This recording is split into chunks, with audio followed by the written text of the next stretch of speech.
এমন দুইটি কর্ম রয়েছে যে দুইটি কর্ম করলে নবী করিম সাল্লাল্লাহু তাআলা আলাইহি ওয়াসাল্লাম তাকে ঘৃণা করবে এবং হাসরের ময়দানে নবী করিম সাল্লাল্লাহু তাআলা আলাইহি ওয়াসাল্লাম থেকে অনেক দূরে তার অবস্থান থাকবে।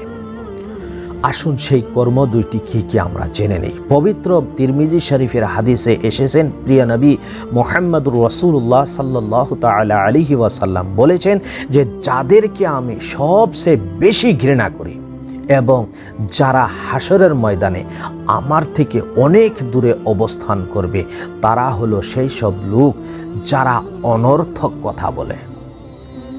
নাম্বার 1, যারা অনর্থক কথা বলে। নাম্বার 2, যারা কথা বলার সময় নিজেদেরকে পাণ্ডিত্য জাহির করে, অর্থাৎ নিজেকে নিয়ে সব সময় গৌরব মনে করে।